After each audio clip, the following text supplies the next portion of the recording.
kabajamtoota fi dhaggeeffattoota hordoftoota raadiyoo Daandiyaa assalamu alaykum wa rahmatullahi wa barakatuh. Oduu gaddaa guyyaa har'aa sabti akka lakkoofsa biyya keenyatti gurraan dhala 30 bara 2010 nu dhaqqabe. Wayyaaneen guyyaa har'aa uummata keenya godina Booranaa magaalaa Mooyyalee irratti duguuggaa sanyii raawwatte. Qaamonni badii agaaziin mootummaa abbaa irree wayyaaneedhaan hoogganamtu guyyaa har'aa uummata keenya qulqulluu fi uummata nagaa irratti kallattiidhaan dhukaasuudhaan ilmaan Oromoo 15 ol akka galaafatan beekamee jira.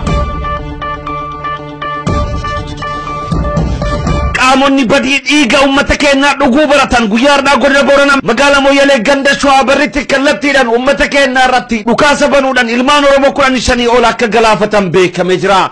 Maddeen keenya hospitaala Mooyyalee irraa dubbifne akka nuuf himanitti lakkoofsi namoota wareegamanii ammas ol dabalaa deemaa jira. Hamma odeeffannoo kana qindeeffannetti reenfi ilmaan Oromoo 10 hospitaala magaalaa Mooyyalee keessatti akka argamu kan mirkaneeffannee fi namoonni rasaasan akka miidhaman 4 hamma 5 dhaqqaban du'aaf jireenya gidduu hospitaala kana keessa kan jiran yommuu ta'u ilmaan Oromoo 5 ol ta'an ammoo ajjeesanii reenfa isaanii qabatanii agaaziin akka kaampii isaaniitti reenfa ilmaan keenya qabatanii deemanis maddeen keenya naannicharraa odeeffannoo nuuf gabaasanii jiru. Hamma ammatti odeeffannoo qabatama hospitaala Mooyyalee irraa arganneedhaan lubbuun ilmaan Oromoo 10 kan dabarte yommuu ta'u kan reenfi isaanii kaampii waraanaatti darbessi 5 ol akka ta'anis maddeen keenya naannicharraa nuuf gabaasanii jiru. Ilmaan Oromoo rasaasa wayyaaneedhaan guyyaa har'aa magaalaa fi ganda keessatti rasaasadhaan kallattiidhaan adamfamanii rukutaman lakkoofsi isaanii 15 hamma 20 akka dhaqqabu beekamee jira. Namoota qulqulluu ajjeefaman kana keessa ilmaan Oromoo dafqaan bultoota fi akkasumas manneen nyaataa keessa hojjetanii fi akkasumas horii namaa tiksuudhaan jiraatan ilmaan Oromoo qulqulluu kan ajjeefaman yommuu ta'u daarektarri mana barumsaa tokkos akka ajjeefame beekamee jira. Maddeen keenya naannicharraa dubbifne akka nuuf himanitti haalli yeroo ammaa kanatti magaalaa Mooyyalee keessa jiru akkaan sodaachisaadha. Hospitaalis marfame jira magaalattiin guutumaa guututti to'annoo waraana jira oolte jirti. Uummanni keenya sodaa hama keessa jira. Galgala kanattis duguuggan sanyii hedduu nurratti raawwatama waan jiruuf uummanni Oromoo roga hundaan jiru rakkoo nu keessa jirru kana beekee roga hundaan sagalee keenya kana nu dhageessisa dirmanna barbaachisu hunda nu taasisa. Sababa labsii yeroo muddamaatiin tibba kana uummanni keenya labsii yeroo muddamaa nu barbaachisu jedhee roga hundaan kan mormaa ture keessa magaalaan Mooyyalee guyyoota 3 fi mormichi gaggeessaa kan oolte yommuu ta'u uummanni keenya labsii yeroo muddama yeroo nu hin barbaachisu jedhutti qaamonni badii fi hattoonni uummata ganan kan akka Abbaduula Gammadaa kan uummata keenya irratti labsii yeroo muddama kun karaa seera dhabeessatiin akka labsamu taasisan hundiyyuu guyyaa har'aa dhiiga ilmaan Oromoo dhangalaa'e isaanii fi warroottan bakkoota mana marii guyyaa san dhaqanii sagalee kennanii fi guyyaa san sagalee kennachuurraa oolan hundiyyuu itti gaafatamummaa kan qaban ta'uu kan dhama yommuu ta'u baga gammaddan jechuudhaanis dhaamsa warroottan hawaasa ganan kanaaf dabarfatanii jiru. Dabalataanis ilmaan Oromoo bakka hundaa wal dhaga'uudhaan rakkina keessa jirru kan keessa alaati tokkummaan taane warri biyyoota alatti argamanis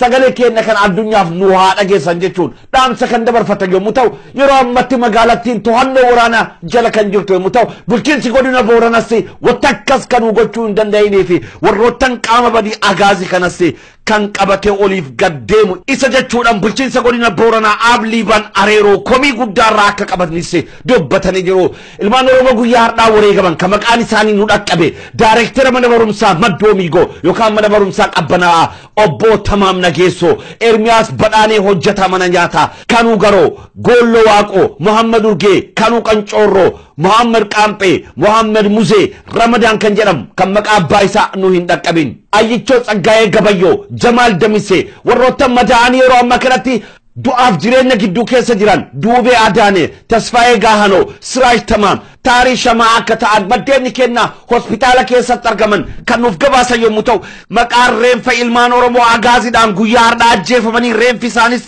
uummata keenya dhorkamee gara kaampiitti dabarfame lakkoofsaan 5 ol kan ta'an maqaan isaanii hamma ammatti nu hin dhaqqabne gara magaalaa Mooyyaleetti bilbilee haalicha tokko tokkoon hordofaa kan jiru yommuu ta'u uummanni keenya sababni inni dhumeef takkallee kan hin jirreefi qaamonni badii kunniin kan kanaan dura sababa takka malee uummata keenya ajjeesuu baratan guyyaa har'as sababa quubsa hin ta'iniidhaan ilmaan Oromoo dhiiga isaanii dhangalaasanii jiru. Gara magaalaa Mooyyaleetti bilbiluudhaan odeeffannoo qindeeffanne suduudumaan turtii obboleewwan keenya wajjin taasifneef dhaamsa isaan dabarfatan akka armaan gaditti isin dhageessifna turtiin keessan nu faana ta'u. Salaamu alaykum warahmatullahi wabarakatuh. Waalaikumsalam. Yoo akkam nageenyu badhaadha fayyuma. Dansa akkam isan? Dansa Hamza Boorana jedhama raadiyoo Daandiyaa qarraa bilbila jira akkam jirtan? Ayyee. Nageenyi keessan baraadha fayyuma isin. Fayyaadha tamisan dhuguma Hamzaadha. Hamzaa Booranaa raadiyoo daandii Qaarraa bilbila jira. Tamisan naguma namti Hamzaa. Nageenyi badhaadha maaltu deema jira maal dhagahaa jirra. Amma nama nagarnam sagalee akkasii amma du'ee jira. Hospitaaluma keessa jirtanii isin? Hospitaala keessa jirra. Tole. Akkasii akka kam jirta Hamza? Fayya nageenyi badhaadha namni sagal dhaqqabe kaam kaa. Namni agammaa wareegame nama sagal ta'a. Ayyee. Namni dhiyaatu lakkoofsa nagana hidhee siimuu hin danda'u 20-30 akkasiin ga'a. Namni rukutame moo? Namni dhiyaatu wallaahi waan kana inni dubbachuu hin dandeenyu. Tole. Akkasii akkam saniif nagumaa miti. Fayya nageenyi badhaadha naguma hedduu rifanne amma reenfi nama sagalee hospitaaluma keessa jira. Reenfi nama sagalee hospitaaluma keessa jira. Namni hedduun kan rukutamellee hospitaala jira. Hospitaaluma keessa jira namni rukutamellee. Hedduu nama gaddisiisa.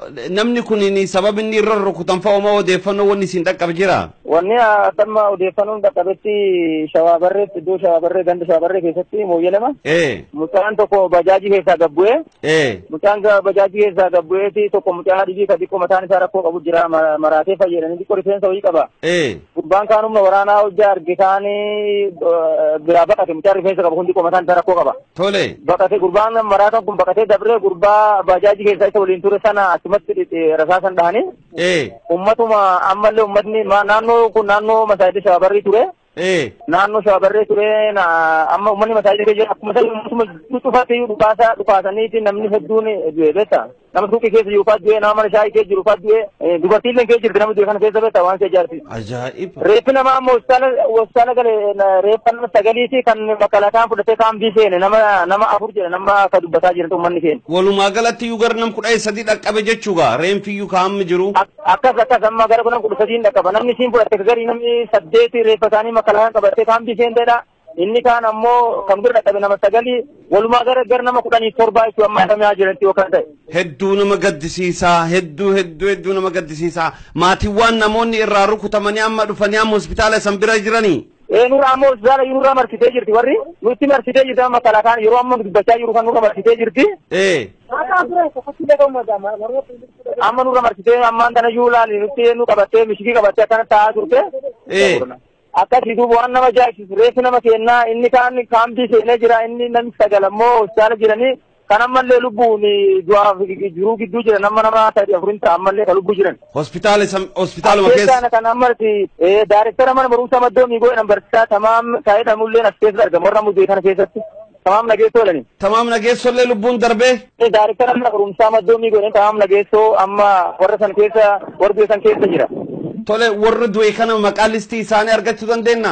Ilaali maqaa isaanii listii tokko nama qabadheetin si dabarsa Hamza rakkoon tokkollee hin jiru si dabarsa. Waan nama gaddisiisu ilmaan Oromoo badii tokkoon alatti dhumachaa jiran amma yeroo ammaa kana kanuma irratti dhukaasanii fiixu jiranii yeroo darbe kana keessa santumaa uummata kana nuwaadhe uummanni Shawaabarree shiftaadha itti akkanumatti uummata hiraarsaa jirti amma akkuma walii galaatti kana inni waan dubbachuu dandeenyu hin jiru. Waan uummanni keenya amma kamalee dhumachaa jira yaaddoo cimaa keessa jira. Akkuma waliigalaatti lafti yeroo darbeelloo dhageessu uummata Oromoo lakkame malee uummata biraarratti hin lakkamne. Kana waan jiru adda baafadhee haala jiru waliin dubbanna mana tokko rakkoon jiru. Amma gariin namni nama taasisuutti lakkame nama sagalii isaan kaan amma fudhatanii makalakaa seenan nama 8 ta'a naannoo gara nama 17 jechuudha walumaa galatti Hamza. Tolemi daqiiqaa gamaa booda bilbilu. Daga daqiiqaa 2 haga 5 waan jiru ijoollee waliin taaneti. Tole daqiiqaa 15 booda si bilbilu. Daqiiqaa 15 booda bilbilta rakkoon hin jiru haala jiru tufa eenyu jenneetu waliin dubbanna waan. Tumaachi du'aaf jiruu gidduu waan jiruuf waan sodaan tokkollee hin qabnu nuti beektaa du'aaf jiruu gidduu jirra amma waan taaneef akka ogeeyyii gahuutti namni ilaale amma waan ajaa'ibsiisu ijoolleen kana keessa ijoolleen harree namaa fa'aa eeganii sittanii akkasiin mallaqa argatan illee bakka du'e keessatti argama kana namaa hojjetanii ilmi Oromoo kan shaayii mana hoteela wayii gurguraa turelleen Ermiyaas Badaanee Mucaan jedhamu keessatti argama. Akkasii waan tokko hin jirra atillee na hordofii daqiiqaa 15 booda waan jiruun sii kennuudha. Tole ayyeessitti deebi'a daqiiqaa 15 booda. Amma kan ijoollee waliin taanaan amma haga ammaatti maqaa nama na argame Hamza. Tole. Tamaam nama jedhamu tamaam nageessoo jedhanii qaama du'ee keessa. Tole. Muhaddi qaamtee jedhanii kadhibi. Tole. Kanuu garoo jedhanii nama amma du'e kana keessa kanuu qancoora hin jira. Kanuu qancoorroo Mahammad Muzee. Golo Waaqoo Ramadaan nama jedhamu abbaan isaa hin beekamne filatti Tole. Ermiyaas Badhaanee. Tole. Golloo mulleen keessa argamaa nama beekan keessa. Tole. Muhammad Urgee kan mulleen keessa argamaa. Tole. Inni kaan ammoo Kamuu Qoncooroo jedhanii. Tole. Inni kaani kamaree fasi kenne tamam nagreessoti kaan Muhammadi qaamteeti nama sagalin amma adda baasetti maka qabatte waliin gulana waliin deemuu dandeenya rakkoon jiru. Kasi waan tokko rakkoon jiru haala jiru amma baay'ee addeessaadha uummanni dhumachuu jira. Kamana namaa hojjetu ta'eetiin kan hojii dhuunfaa ta'e uummanni dhumachuu jira. Kan ijoollee kana keessa baay'ee kan nama gaddisiisu ijoolleen harree namaa dhaachanii akkasiin maallaqa argatanii jiranii. Akkati waan jiruun na hordoof rakkoon hin jiru. Amma warri kun amma kan maqaan isaa beekaana gammaa barbaadu jira nama isa fira warra kana beeku hin arganne gammaatti. Tamaam nageessa kan waliin ture namni kun hin jira innaan lakkise duuba. Kaambii kan seenan ammoo namni gariin nama 8 kaambii qabatee seentedhanii namoonni madaan ammoo kan agammaa maqaa isaanii argatte Duubee Adaane. Tole. Tasfaayee Gahaanoo. Innillee nama madaa'ee madoonilleen. Tole. Siraay Tamaam. Tole. Taarii Shamaa jedhamanni. Taarii Shamaa kun hin doone. Hinduun hin jiranni. Tole. Hojjaaree foddu kan lukaani nami nama sagal jennee nam tokko eegisanii amma du'ee jira. Nama 10 guutee jira amma nami hospitaali ga'e reessi 10 ga'ee jira. Kan makalaataa giddii jiru nama amma gara 18 dhaqqabee hin jiru. Tole haaluma waliigalaati waan amma qabatamaa deemaa jiru kan waan uummata keenyarra geggeeffamaa jiru kan mee isin akka nama Oromoo tokkotti waan uummata keenyarra deemaa jiru kan irraati maal jettan maalidha falli uummanni keenya gandasaa keessatti dhuma jira maal jettan warra amma mootummaa naannoo Oromiyaa bulchina jedhan mootummaa harkaa qabna jedhanii fi uummata Oromoo hundaaf mee carra kana fayyadamtanii maalidha dhaamsi keessan? Nuti amma uummanni Oromoo boo'u osoo hin taane qabsoo tokko ta'ee qabsoo haala amma deemaa jiru kanaan laftii yeroo muddamaa warri uummata Oromoo irratti kallattii waan labsameeti. Uummata Oromoo laftii waan labsame uummata Oromoo tokko ta'ee akka waliin dur dhaabbatu falli keenya tokko taanee qabsoo barbaachisu godhuu malee wanni biraa wanni baasu hin jiru jechuudha. Dura sodaannee irraa duuba deebi'uun qabu duuba deebina taanaan kajuwaallee caalaa dhumanna waan ta'e. Tole. Ammuma kan warri amma biyya bulchaa jiru kan abbaa duulaafa waraana irra labsee Oromoo ta'e waggaa 27 namni gurguraa ture har'a kun uummanni keenya yeroo uummata inni gammachuu itti dhagamu jedha narra kiyyaatti.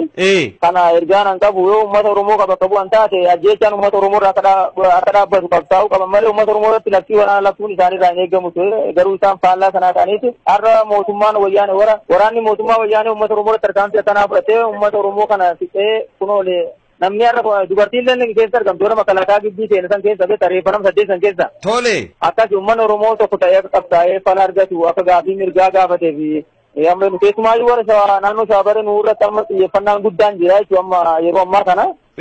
Mooyyaleen Shawabaree Amboo xiqqoo inni akkas tarkaanfii akkasii irraa fudhatanii uummanni kan masaajida ba'ullee akka masaajida keessa jiru irratti dhufaasaniiti namni hedduun miidhame beektaa har'a kaayilaa Tumaan isaa cufa lafatti gajjigee lafarra harkifamaa fuudhame isaa jira. Har'a baay'ee waan nama dhagamuudha. Isanis haala jiru waliin walumaan dubbanna wal hordofneeti. Kun uummata Oromoo addunyaarra jiru cufa haala qabu duguuggan sanyii uummata Oromoo irratti godina Booranaa Mooyyalee ganda Shawabareetti raawwatameera. Walii bilbilaa haala halkan kanallee haala amma keessa waliin jirullee waliin deemnaa. Isanis jabaadha. Uummanni Oromoo iyyee biyyoota addunyaarra kan jiru Ameerikaa, Awurooppaa, Awustiraaliyaa akkasumas biyyoota Eeshiyaa keessa kan jiran ajjeechaan Oromoo akka dhaabbatu akka uummanni keenya tokko ta'ee yoo hiriirsi barbaachisellee yoo karaa dippiloomaasiillee wanti biyyoota faranjiillee waliin deemamu yoo jiraatillee akka uummanni Oromoo addunyaarra jiru bira dhaabbatu gaafanna. Sagalee kana akka waan jiruun qilleensarra nu wajjinee haala jirullee nu hordoftan nu amma du'aaf qophiidha jechuudha amma nama kunoo amma fuudhanii ka deeman illee namni jira amma reef nu biraa fuudhaniiti jedhanii uummata ta'aa jiru. Akkasi waan akka malee nama gaddisiisu uummata keenya irraa raawwatamaa jira waan ta'eef akka isan waan cufaan nu bira dhaabbatan uummanni Oromoo addunyaarra jiru kan Ameerikaas kan Awurooppaas kan Awustiraaliyaas Eeshiyaallee kan jiru sagalee uummata Oromoo akka dhageessisanii fi waan uummata Oromootiif fala ta'a jedhanii yaadamu kamiyyuu akka isan nu gargaarsan isan gaafanna hamda. Ayyee hedduu galatooma wal quba qabaannaa egaa waan jiranillee isin bilbilee isin hordofaayyee nagaa. Ayyee isanis galatooma waan jiru ammoo maqaa kaanuu adda baafannee waliif kennuu dandeenya. Nu amma sodaa guddaa qabnaa jechuudha ammallee kunoo hospitaala marsiteetii kallattii adda addaa sinaafaraan jettamu bireen jettamu meeshaalee gurguddaa akka zuu kanaatiin uummata sodaachisaa jirti uummanni karaa hospitaala seenee reeffa isaa ittiin laallatuuf karaa madootti waldaan hundee argachaa hin jiru amma carraan isaanii mootaraan nama deemu ta'e nama makiinaallee hin deemu konkolaataan hin deemu arginaa irratti dhufaatti yaaddoo guddaa keessa jira amma uummanni kaaniin bu'aa kaammaan jedha garuu amma uummata Oromootiif boo'ichi fala waan ta'ullee hin fakkaatu waan qabsoo irraa eegamu tokko ta'ee itti ufuu qabaa jedhee yaadan namjaatu biyyaatti. Hayyee atilleen sagalee uummata Oromoo kan addunyaatti nu dhageessisi akka uummanni Oromoo karaa miidiyaalee adda addaa BBC haa ta'u Aljaziiraatti akkasumas Oromiyaa miidiyaa neetworkiin akka nuuf darbu akka isaan gootanii sagalee uummata kanaa akka dhageessisan isin gaafadha galatoomii hamda. Horaa bulaa deebana isanii bilbilanii jarrilleen bilbila keessaniin kennaaf. Isanis horaa bulaa nullee yoo duulellee uummanni Oromoo miiliyoona akkasitti duuba nu jira innee dubbachaa jirra isaniin dhaadannaa waan jiru cufaan akka isan duukaa dhaabatanii haala naannoo irratti adeemsimaa jiru kan akka isan hordoftan jedha. Waan nama jaayisa irra ganama waraana bilisummaa Oromoo sun fedhanii ijoollee poolisii magaalaa keessaa baasanii poolisii Oromiyaa. Tole. Ijoollee poolisii Oromiyaa warra korobittinneessaa dhufa fuutee gara tuqaasan geessitee gaddeebitee waan akkanaa kan uummata irratti raawwatte har'a sa'a torba irratti achi laataa warri kun. Ka'umsi isaa maalidha jettanii addan akka dhageettanitti isa rakkinni kuniin. Ka'umsi isaa guyyaa kaleen gaddaa kana walitti bu'iinsi tokko naannoo amma mooyilirraa ol ba'iinsa mazooraa tuqaa illaamu irratti wanna akkasiirraa walitti bu'iinsi tureedhanii warra wayini. Tole. Waraana bilisummaa Oromooti walitti buunee jetteetuma achiin wanni sun ammoo akka tooftaatti yookiin shira qaxamennee namareen ullee waan sana waan ijallee nagarre hin qabnu. Sababa sanaaf jecha uummata nagaa uummata magaalaa keessa jiraatu irratti dhukaasa bananii. Tole. Akkas ijoollee san warra akka ijoollee poolisiitiin kottaa shittaa seene shittaa taniidhanii fuudhanii tuqaa geessu warra achi lakkisanii fi isaanitti gaddeebanii waajjira poolisii Oromiyaa cufa marsitee makalaakaa warra keessaa bahuu dhoowwitee poolisii xiqqoo achi keessa hafte. Akka poolisii Oromiyaa uummata biran dhaabbanne achitti doorsistee uummata kanarratti waraana bante jechuudha. Tole hayyee isinii bilbila ol quba qabaannaa jaalo. Galatoom amdaa. Tole hayyee horii buli deeman horii bul galatoom. Alo jaalo. Akkam jirtan nageenyi badhaadha assalaamu alaikum. Waalaikum assalaam naguma akkam jirtan. Hamza Booranaati raadiyoo daandii qarraa bilbila jira akkam jirtan. Naguma akka wayitu hin qabnu. Tole. Humni waraana Itoophiyaa uummata keenya kana gahaa irratti dhukaasa banee uummata hedduu nu jalaa fixe. Tole amma hospitaala jirtanii isin. Hospitaala jiraayyuu. Nama meeqa namni hagammaa nama meeqattu nurraa wareegame waan argite hagammaa. Namni wareegame nama sagal ija kiyyaan kun amma reessana wanni jennee irraa kaan. Namni madoono. Namni madoon nama torba. Dabalataan immoo reenfi gara kaampii isaaniitti deemellee hin jiraami. Reessi gara kaampii guurattee makiinaa isaaniitti feetee deemtillee ni jira. Namni sunillee gara nama saddeetaa jedhanii. Namni du'e ammoo kaanuma hospitaala jiru dhiiraa akkuma jiru dhiiraa namni Oromoo gara nama torbaan gayaa kuuwwan ammoo sabaaf sablammoota. Kana keessa ammoo barsiisanillee keessatti argamti. Daalatteriin mana barumsaa Maddoomigoo jedhama keessatti argama. Uummatuma nagaan sa'aatii gara torbaa irratti laaqaan isaa nyaatu ittuma seenteeti karamarraa daandiirraa fixxe. Kun akkana reessi haga ammaa hospitaaluma ciisa madooleen garri nama afurii riifet ta'anii deemaniiru. Tole mee haaluma walii galaatiin qabatamaa keessa jirtan kana keessatti dhaamsiisin uummata keenyaaf qabdan maal? Haala hamaa keessa jirra yeroo ammaa kana sodaachisaadha. Noo baay'ee sodaachis jirra. Guyyaa eeggataa irra baqa guyyaa kam duuna sa'aatii kam duuna jennee eeggachuu jirra. Baay'ee miidhamne irra kadaba. Tole amma haalli qabatamaan jiru magaalittii keessatti maal fakkaata? Haalli qabatamaan jiru uummanni akkuma jiruun garagalee mooraa hospitaalaa guutee jira. Tole hayyee uummanni maal jedhaa jira yeroo ammaa kanatti? Uummanni maal jedhaa walitti bu'ee boo'ii jira gammaa dhalaa kormaa walitti dachee mooraa hospitaalaa keessa boo'ii jira. Waraanni ammoo boosaa qaqqabateetuma cinaan kan biddachee akkanuma nama wal eega kun amma xiqqoo dhukaasni tasgabbaa'ee jira uummatuma boo'ii baqa waliin deddeemaatiin boo'ii malee mooraan hospitaala baay'ee beekamteetti moona hospitaala. Uummata irraallee baqa yoo booda na dubbiste uummata sii kennuu ni danda'a. Tole hayyee booda si argadha hayyee hedduu galatoom jaalo hedduu galatoom waan jiru ol quba qabaanna. Hayyee galatooma hayyee nuti gadhiisana. Hayyee sagalee keessan kan addunyaaf hin dhaqqabsina. Addunyaaf nu dhaqqabsiisaa dhumu jira uummanni Oromoo keessatti dhumachuu jira. Hayyee.